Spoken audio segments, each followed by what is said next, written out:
Кыргызстандыктар атайын лаборатория жоктугунан ДНК анализди АКШга же коңшу Казакстан, Орусияга жиберүүгө мажбур. Тууганчылыкты аныктоо жабдуулары жок болгондуктан соттук медициналык экспертизада аксап келет. Учурда 7 миллиондон ашык калкы бар Кыргызстанда ДНК анализди аныктоочу жай жок. Соңку кезде медициналык бул кызматка өлкөдө талап күчөдү. Айрыкча ортодогу күмөн саноого чекит койгусу келген жубайлар мындай лабораторияга кайрылууга аргасыз. Эл өкүлү Ички иштер жана саламаттык сактоо министрлиги мындай лаборатория курууга кызыктар болбой жатканын сынга алды.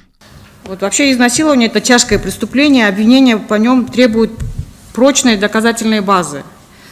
И основной механизм – это проведение ДНК-анализа. У нас в республике нету лаборатории. Как вы вообще обходитесь? В случаях назначаем ДНК-экспертизу Казахстан, город Алматы. Но там стоит дорого. Приходится сотрудникам самим собирать деньги и оплачивать этот ДНК-анализ. Өзгөчө оор кылмыштарды далилдөөдө ДНК лабораториясынын жоктугу тергөөчүлөргө дагы түйшүк жаратат. Өз чөнтөгүнөн $1000 сарптап Казакстанга анализ жөнөткөн милиция кызматкерлери болгон. Мындан улам министрдин орун басары ДНК лаборатория ачуу пландалып жатканын, бирок ага $2 миллион жакын каражат керектигин билдирди. Ички иштер министрлигинин тарабынан бизде эксперттик кызмат бар. Ошону алкагына биз азыр пландаштырып атабыз. Ошол жака ДНК лаборатория ачып, ал жака каражат керек экен. Азыр ал жагында макулдаштыруу жүрүп атат.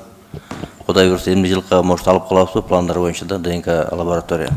Лабораторияны иштетиш үчүн жылына $600–700 миң талап кылынат. Саламаттык сактоо министрлиги каражат маселесинен улам ачуу демилгеси көтөрүлгөн менен ал ишке ашпай келгенин кошумчалады. Бұл саламат сактоо министрлигине азыр мындай иштер жүрүп атат. Жанагы борборлоштурулган лабораторияларды ачуу боюнча, анткени мына өзүңүздөр деле билесиздер, эч кимге сыр эмес. Жеке менчик лабораториялар деле ошол принципте иштейт. Кыргызстанда ДНК анализди азырынча Банецкий лабораториясы гана алат. Деген менен алар анализди топтоп кайра эле чет мамлекетке жөнөтүп аныкташат. Анткени эл аралык лабораториялардын Кошмо Штаттардагы бир изилдөөчү компания менен келишими бар. Бирок ал кызмат убакытты жана кымбат бааны талап кылат. Негизсиз ортоктоолор бул эч кандай күбөсү жок жерде жалгыз жарым болгон үчүн муну аныктап, тастыктап, ошол адамдын күнөөсүн мойнуна коюу үчүн текшерилет.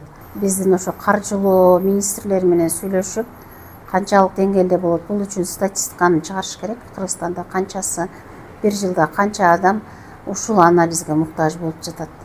Жеке эле соттук медицинадан тышкары онкологиялык оорулар жана башка оор дарттарды дарылоодо жана аныктоодо маанилүү болгон ДНК маалыматтардын базасы АКШ, Канада, Жапония, Кытай жана Түштүк Америкадагы айрым өлкөлөрдө бар. Эң чоң ДНК кампа Британиянын улуттук ДНК базасы болуп саналат. Роза Акматжан кызы, Жылдыз Кадырбаева, Ош ТВ.